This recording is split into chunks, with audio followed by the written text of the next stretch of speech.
Bonjour à tous. Aujourd'hui, on va apprendre les figures de rhétorique ou les figures de style. Ces figures représentent l'art de bien parler et de bien dire. Elles permettent, grâce à l'utilisation de procédés spécifiques, de convaincre, séduire et d'éveiller tout simplement l'intérêt de l'interlocuteur. Elles peuvent être classées par thème. On va apprendre spécifiquement les figures par analogie. Ces figures permettent de créer des images. Les figures par analogie sont l'allégorie, la comparaison, la personnification et la métaphore. La comparaison. La comparaison est une figure très courante, c'est-à-dire très utilisée. Elle sert à faire un rapport de ressemblance entre deux éléments, le comparé et le comparant, à l'aide d'un outil de comparaison. Comme, ainsi que, plus que, moins que, de même que, semblable à, pareil à, ressembler, on dirait que. Elle se construit de la manière suivante. Comparant, appelé parfois le fort, c'est l'objet de la comparaison. Comparer, appelé parfois le thème, c'est l'objet comparé au comparant. Outil de comparaison. Le mot outil appelé comparatif. Le point commun, c'est la caractéristique que possèdent le comparé et le comparant. Sa barbe était d'argent, comme un ruisseau d'avril. Donc, cette comparaison est relevée de la légende des siècles pour Hugo. Sa barbe était d'argent, comme un ruisseau d'avril. Comme, c'est l'outil de comparaison. Sa barbe, c'est le comparé. Donc, on a comparé la barbe à quelque chose. D'abord, observez bien, c'est la barbe. Donc, à quoi on a comparé la barbe? On a comparé sa barbe à un ruisseau d'avril. Donc, c'est le comparant. C'est le ruisseau. Donc, entre les deux, il y a un point commun, c'est-à-dire entre le comparé et le comparant. C'est quoi? C'est l'argent. Donc, on a comparé la barbe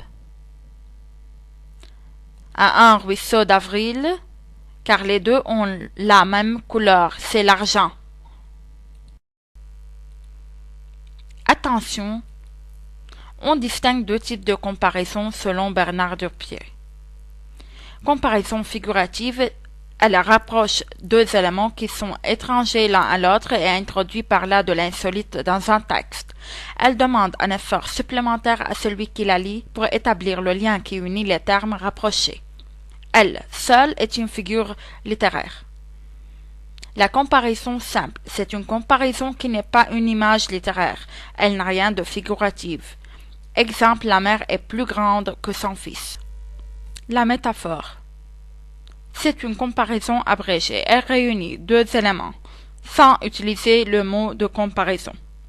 Donc, la métaphore est une comparaison sous-entendue.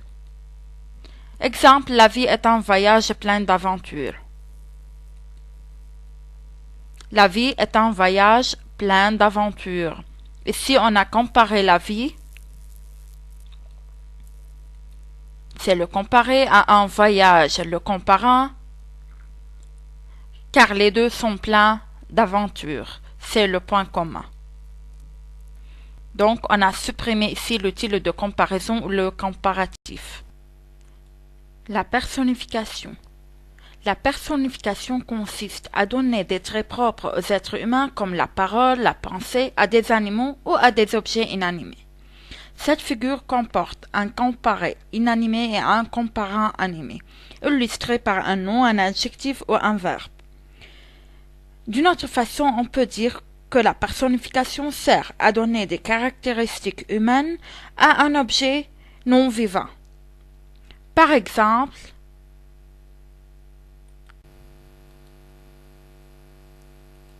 le désespoir se mit à lui manger le foie. Le désespoir, c'est un sentiment, c'est-à-dire le chagrin, le malheur et la tristesse. Manger, c'est-à-dire dévorer, c'est un verbe souvent utilisé pour les êtres vivants. Le foie, c'est une partie du corps. Ici, la personnification veut dire que le désespoir, le malheur, le chagrin dévastent cette personne. Donc ce personnage est très triste, il souffre du chagrin et du malheur. L'allégorie. L'allégorie s'agit d'une figure de style qui consiste à représenter de façon imagée en la matérialisant une idée abstraite. Elle peut faire appel à la personnification. Tout simplement, on peut dire que l'allégorie désigne la représentation d'une idée par une image concrète. La différence entre l'allégorie et la métaphore repose sur la longueur. L'allégorie est plus étendue que la métaphore. Par exemple, la colombe et le rameau d'olivier. C'est une allégorie de la paix. Un autre exemple, je vis cette faucheuse. Elle était dans son champ. Elle allait à grands pas moissonnant et fauchant. Noir squelette laissant passer le crépuscule. Faucheuse, et ici l'allégorie de la mort.